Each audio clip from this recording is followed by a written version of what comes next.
안녕하십니까? 요양보호사 시험 기출문제 32회 실기 1편입니다. 문제로 들어가겠습니다. 1번입니다. 오른쪽 편마비 대상자가 침상에서 식사할 때 편안한 자세를 잡도록 돕는 방법은 오른쪽 편마비입니다. 오른쪽 편마비면 어떻습니까? 옆으로 누운데 오른쪽이 위로 가죠. 그렇죠? 건강한 왼쪽이 밑으로 갑니다. 그리고 식사는 어떻게 되는 거죠? 밑으로 가는 입술 쪽으로 넣어주면 되겠죠. 그리고 베개나 쿠션은 마비된 오른쪽을 지지해 줍니다. 그렇게 된 답을 찾으면 되겠죠. 그렇게 된 답이 어디 있습니까? 네, 그렇습니다. 3번입니다. 오른쪽 상체를 베개나 쿠션으로 지지해 준다입니다. 똑바로 눕힌다. 이 밥 먹는 자세가 좋지 않습니다. 상체를 쓰는 머리만을 뭐 이렇게 돌린다. 이것도 아니고요. 네, 답은 오른쪽 상체를 베개나 쿠션으로 지지한다이겠습니다.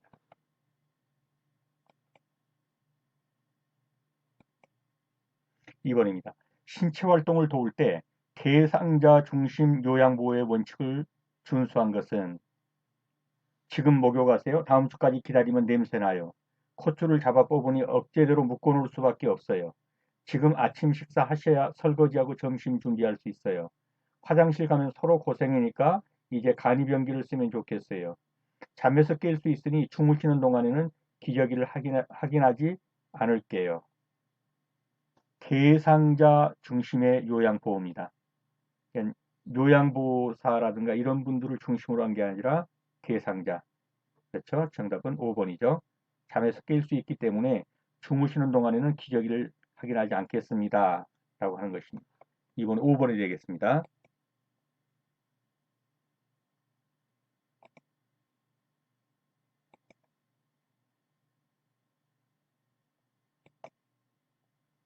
3번입니다. 대상자의 약품을 보관하는 방법으로 옳은 것은 가루약은 물에 녹여 냉장 보관한다. 알약은 용기에 담아 냉동 보관한다. 귀약은 햇볕이 잘 드는 창가에 둔다. 안녕굴은 상온에 그늘진 곳에 보관한다. 물약은 주사기에 1회씩 나누어 보관한다. 답은요? 네, 그렇습니다. 4번. 안녕굴은 상온에 그늘진 곳에 보관한다. 대부분의 약은 그렇습니다. 상온에 그늘진 곳에 보관해야 합니다. 가루약은 물에 녹여 냉장 보관한다. 이런 건 안 되죠. 그렇죠? 예. 복용할 때 물에 녹여서 복용하면 되죠. 냉동 보관하는 거 이런 거 좋지 않습니다.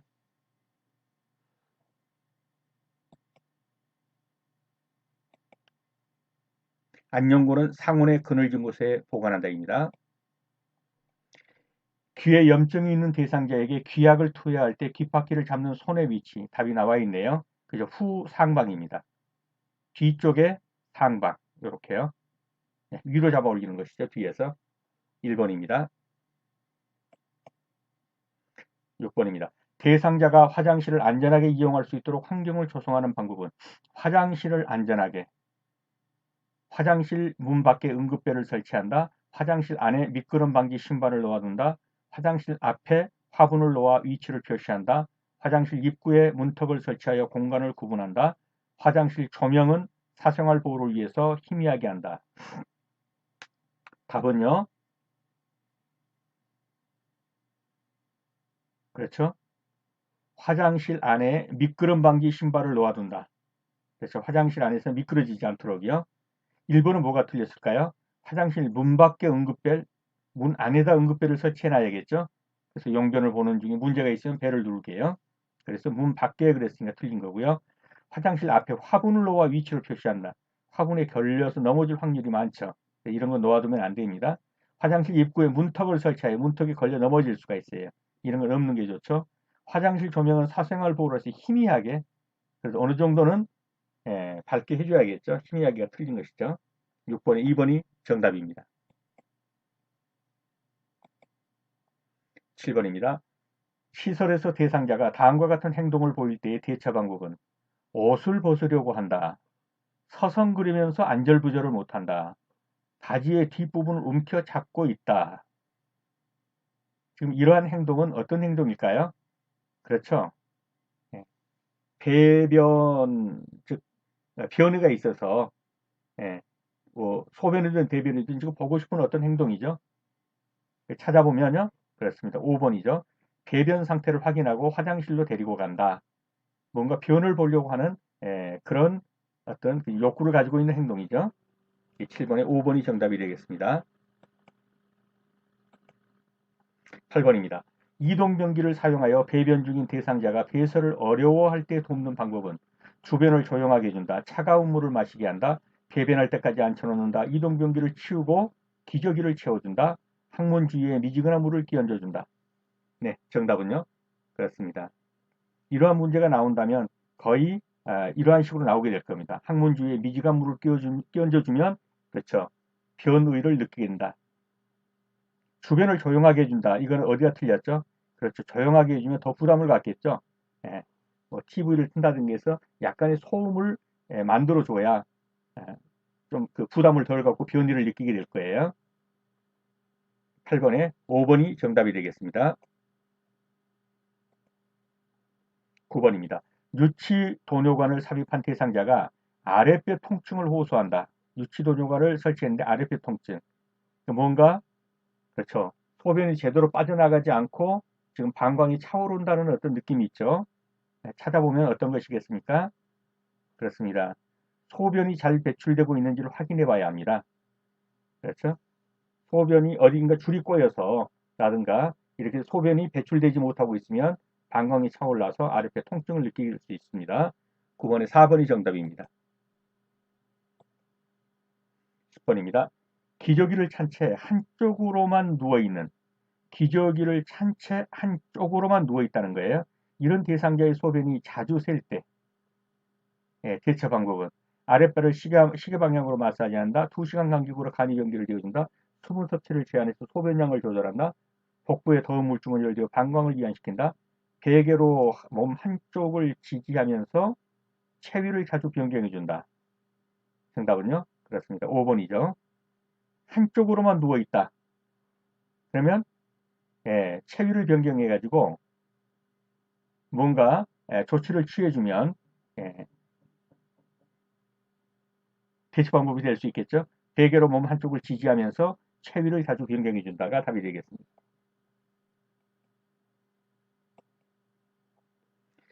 대상자의 칫솔질을 도울 때 칫솔의 치약을 올바르게 짠 경우는 답은 이미 표시됐죠.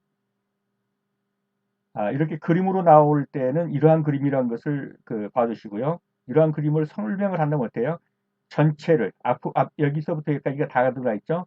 어떻습니까? 꾹 눌러서 이 치약이 그렇죠. 칫솔 안으로까지 들어가도록. 예. 그래서 그림으로 나오면 이렇게 찾고요. 말로 나온다면 이러한 것을 지금 풀어서 말로 하는 것. 치약이 전체로 그 칫솔 안으로 스며들도록. 예. 이 끝에서 저 끝까지 충분히 짜서 듬뿍 짜서 약간 누른 듯이 칫솔만으로 들어가는 이러한 형태입니다. 12번입니다. 침상에서 대상자의 머리를 감기는 방법. 침상에서 머리 감기는 방법입니다. 침대 중앙에 반듯하게 눕힌다. 중앙에 반듯하게 눕고 어떻게 머리를 감기겠어요? 아니겠죠? 방수포를 머리 부위에 깔아준다. 머리 부위가 아니라 그렇죠. 어깨로부터 그 밑부분으로 깔아줘야겠죠. 머리 부위에 깐다는 건 의미가 없죠.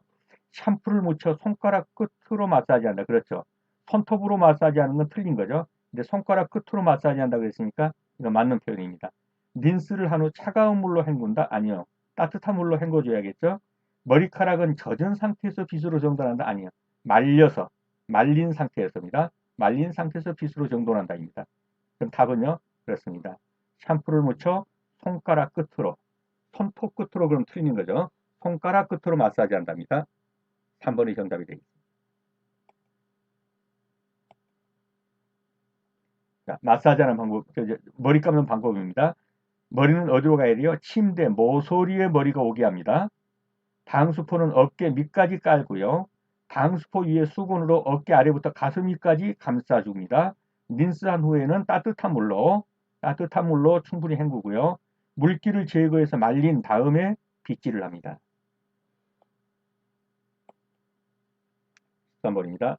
스스로 세수할 수 없는 대상자의 세면을 돕는 방법은 지난번에 했지만 어떻습니까? 얼굴이 그림을 그리고 이렇게 돼 있으면은 어디서부터 내려온다고요? 그렇죠. 눈, 코, 입 여기서부터 이쪽으로 내려와서 뺨을 타고 올라간 다음에 어디로 가요? 귀. 이런 순서로 가는 거예요. 위에서부터 밑으로 내려오는 순서를 잡아야 합니다. 그 다음에 눈곱은요. 눈곱이 없는 쪽에서 눈곱이 있는 쪽으로 닦아야 합니다. 근데 눈곱이 있는 부분을 먼저 닦는다 그랬으니까 틀렸죠. 눈곱이 없는 부분을 먼저 닦은 다음에 눈곱이 있는 부분으로 옮겨야 합니다. 코 밖으로 나온 코털은 자른다. 맞습니다. 면봉으로 귀 속에 귀지를 닦는다. 아니, 귀 속까지 들어가지 않고 귀 바깥 정도를 닦는 거. 그러니까 귀 속이라고 틀린 거죠. 눈의 바깥쪽에서 안쪽으로 닦는다. 눈의 바깥쪽, 안쪽에서 바깥쪽으로 닦아야겠죠? 그렇죠? 안쪽에서 바깥쪽으로, 그러니까 틀린 거고요. 입, 코, 귀, 눈, 목의 순서로 닦는다. 틀렸죠? 예. 맨 먼저, 그렇죠.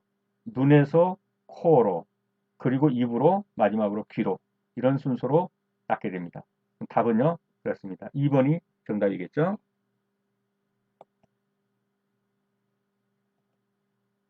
14번입니다.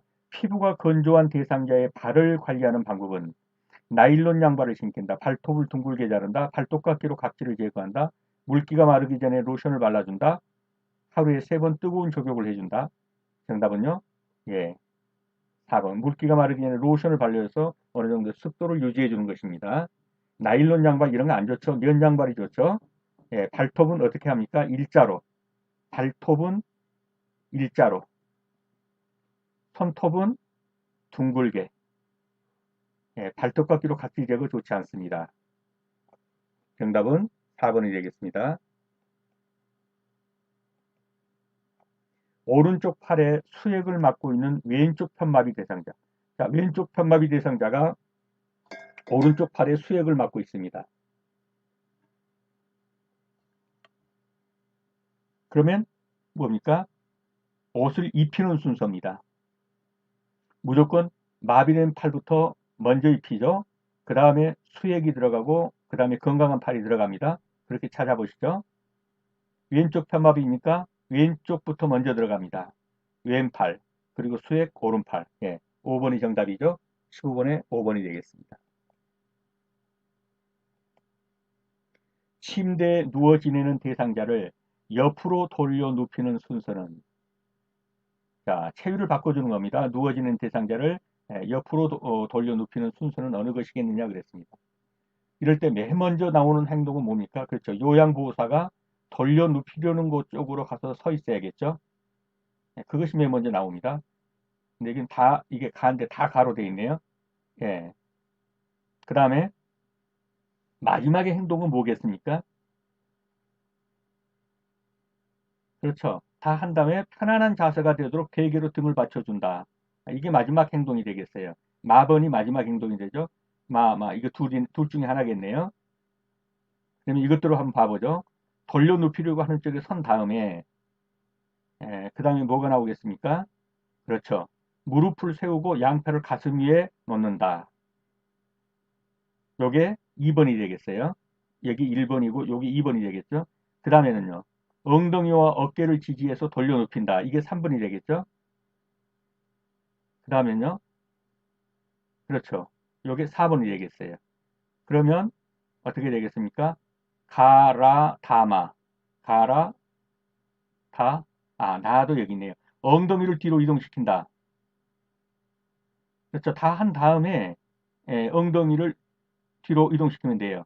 돌려 눕힌 다음에 엉덩이를 뒤로 눕히면 되겠죠. 그러니까 어떻게 되나요? 돌려 눕힌 다음에 요게 2가 되고 요게 2고 예, 그렇죠. 이게 3이고 여기가 4가 되겠네요. 그리고 이게 5가 되겠네요. 그럼 어떻게 되겠어요? 예, 가나 다 아니 가라 다나 마가 되겠네요. 네. 제도 헷갈렸어요. 죄송합니다. 예. 어떻든 중요한 건 그거예요. 그 돌리려고 하는 쪽에 가서 섭니다. 그런 다음에 그 대상자의 무릎을 세우고 양팔을 가슴에 올려놓아요. 그런 다음에 엉덩이와 어깨를 지지해서 돌려 눕힙니다. 그리고 대상자의 엉덩이를 뒤로 이동시켜줘요. 그런 다음에 마지막으로 편안한 자세가 되도록 베개로 등을 받쳐주는 겁니다. 이 순서대로 찾아서 해주시면 되겠어요. 답은 몇 번이 되겠습니까? 4번이 되겠네요. 네, 17번입니다. 그림과 같은 턱에서 내려갈 때 휠체어 이동 방법은, 자, 이런 상태 내려가려면 어떻게 합니까? 휠체어를 먼저 돌려야겠죠. 돌리고 그리고 뒤로 이동을 하는데 어떻습니까? 그렇죠. 뒷바퀴가 먼저 가고 앞바퀴를 들고 내려갑니다. 뒤로 돌려간다는 것을 찾으셔야 돼요. 뒤로 돌려서 뒷바퀴를 먼저 내린 후 앞바퀴를 들어 내려간다. 5번이 되겠습니다. 그렇죠? 17번에 5번입니다.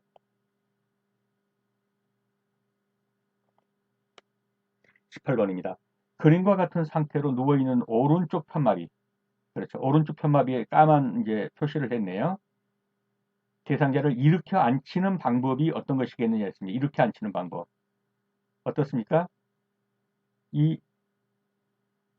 등하고 이 어깨 밑쪽을 손을 넣어가지고 일으키면 되겠죠. 예, 그걸 한번 찾아보면 되겠어요. 그렇습니다. 등과 어깨 밑을 받쳐서 앉힌다. 4번이 되죠. 등과 어깨 밑입니다. 네, 등과 어깨 밑을 받쳐서 앉히면 됩니다. 자, 보행 벨트를 이용해서 왼쪽 편마비 대상자의 이동을 도울 때 착용 부위와 요양 보호사 위치는, 첫째요. 보행 벨트는 어디다 채우죠? 허리죠. 그 다음에 요양 보호사는 어느 쪽에서 해야 합니까? 그렇죠. 마비된 쪽. 그 그림을 찾아보시면요. 허리의 창을 찾아봅시다. 이것도 허리에 찾고 이것도 허리에 찾고 이거는 그 둔부 쪽에 찬 거죠. 이거 둘인데 요양보호사가 서 있는 위치는 어딘지 보세요. 이건 건강한 쪽에 서 있죠. 그러므로 이건 아닌 거예요. 이거는요. 예, 마비된 쪽에 서 있죠. 그래서 답은 1번이 되겠네요. 네, 1번이 보행벨트를 이용해서 왼쪽 편마비 대상자의 이동을 도울 때 위치입니다. 그림과 같은 지팡이를 사용할 때 안전을 위해서 점검해야 하는 것. 여기 보이죠? 요 고무 바퀴. 예, 이게 제일 중요합니다. 이게 미끄러지면 안 되잖아요. 그래서 이걸 찾아보면 어떤 겁니까? 그렇죠. 바닥 끝의 고무 상태. 이게 제일 중요한 거예요. 안전을 위해서 점검해야 되는 거. 20번에 5번이 정답이 되겠습니다. 21번입니다. 안전한 환경을 제공하여 감염을 예방하는 방법은, 가래가 담긴 흡입병은 격일로 닦는다. 대상자의 세탁물은 격리된 장소에서 세탁한다. 혈액이 묻은 이불은 찬물로 세탁한 후 더운 물로 헹군다. 흡인기의 고무 제품은 15분 이상 삶은 후 햇볕에서 말린다. 개설물이 묻은 의도는 모아서 다른 의류와 함께 세탁한다. 네, 답은요. 혈액 묻은 이불, 찬물로 세탁하고 더운 물로 헹군다. 이 부분이죠. 이게 맞는 거죠. 예, 피가 묻은 그 세탁물은 어떻습니까? 찬물로 세탁한 후에 더운 물로 헹굽니다. 이게 맞습니다. 1번은 뭐가 틀렸을까요? 가래가 담긴 흡인병은, 그렇죠. 1일 1회 이상 닦는다. 이렇게 해야 되겠죠. 격일. 이게 틀린 거고요. 대상자의 세탁물은 격리된 장소에서 세탁한다. 격리된 장소는 아니죠. 그냥 세탁 그 안에다가 하는데, 다만 어떻습니까? 예, 혼합해서 하지 않는다는 거. 그 정도만 주의하면 되죠. 예, 각기 한다. 예, 그 정도요. 그 다음에 흡인기의 고무 제품은 15분 이상 삶은 후 햇볕에서 말린다. 이 부분이 틀렸죠. 어디에서 말립니까? 그늘에서 말려야죠. 개설물이 묻으면 모아서 다른 의류와 함께 세탁한다? 아니요. 별도로 따로따로 세탁해야 합니다. 그러므로 답은 그렇죠. 3번이 정답이 되겠습니다. 네, 한 번 더 보겠습니다. 가래가 담긴 흡인병. 어떻게 합니까? 가래가 담긴 분비물을 버리고 1일 1회 이상 깨끗이 닦습니다. 1일 격일로 아니고 1일 1회 이상. 대상자의 세탁물은 격리된 장소가 아니라 일반 세탁기가 있는 곳에서 세탁하면 됩니다. 다만 이와 같이 배설물을 모아서 다른 의류와 함께가 아니라 따로 세탁한다. 이것만 주의하면 되겠죠. 혈액이 묻은 이불은 찬물로 세탁하고 더운 물로 헹군다. 맞고요. 흡인기의 고무 제품은 15분 이상 끓인 후에 쟁반에 널어서 자연건조. 뭐, 그렇습니다. 그늘에서는 좋은데, 여하튼 햇볕은 아니에요. 햇볕이 아니고, 쟁반에 널어서 자연건조한다. 요 정도로요. 15분 이상 삶은 후 쟁반에 널어서 자연건조한다. 그러면 답은 3번이 되겠습니다. 22번입니다. 시설에서 프로그램을 진행하던 중 지진이 발생했을 때의 대처 방법입니다. 지진이 발생했습니다. 물건을 선반 위로 올린다. 거실 바닥에 엎드리게 한다. 문을 열어 출구를 확보한다. 의자 뒤에 서서 등받이를 잡게 한다. 승강기를 이용하여 밖으로 대피시킨다. 이게 지진 중이라는 거예요. 몇 가지를 봐야 합니다. 지진은 지진 전에 하는 것이 있고, 지진 중에 하는 것이 있고, 지진 후에 하는 것이 있어요. 근데 여기서는 지금 뭐라냐면 지진이 발생하였다는 게 주로 중 이렇게 보시면 되겠습니다. 물건을 선반 위로 올린다. 이거는 어떤 것이겠습니까? 지진이 발생하기 전에 떨어지면 위험할 물건들 이런 걸 선반 위에 두지 않게 되죠. 올린다 그랬으니까 더 틀린 거예요. 거실 바닥에 엎드리게 한다.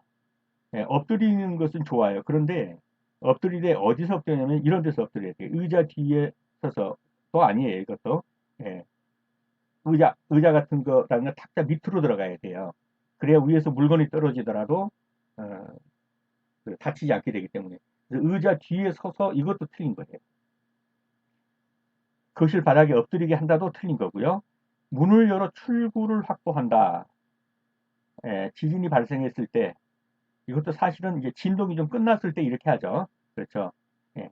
우선 진동이 있을 때는 이 의자나 탁자 밑으로 들어가서 좀 피하다가 그렇죠. 진동이 끝나면 문을 열어서 출구를 확보해 가지고 나가게 되죠. 출구를 나가서는 어떻게 합니까? 승강기를 이용해서는 안 되죠.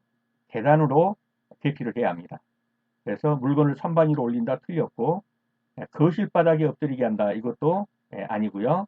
의자 뒤에 서서 이것도 아니고 승강기 이용 이것도 아닙니다. 답은 그렇죠. 3번이 되겠습니다.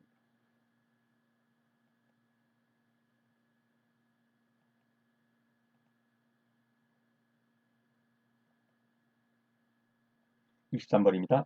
수해가 발생한 직후 전기 사고와 가스 누출 사고를 예방하는 방법은 1. 양초에 불을 붙여 실내를 밝게 한다. 창문을 닫아 외부 공기를 차단하는 가스레인지를 켠다. 물에 젖지 않은 하나의 콘센트에 여러 개의 전기기구를 연결한다. 작동 중인 전열기구에서 냄새가 나면 창문을 열고 사용한다.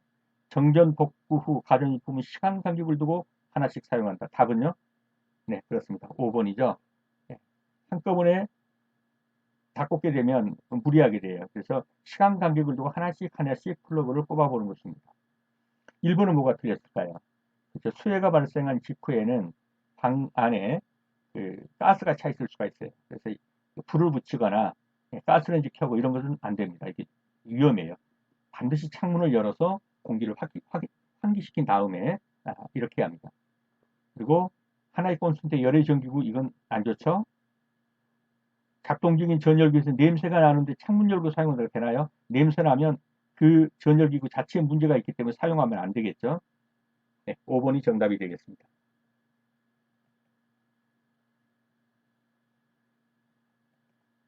네, 여러분 수업하시느라 수고 많으셨습니다. 다음 시간에 다시 뵙겠습니다. 감사합니다.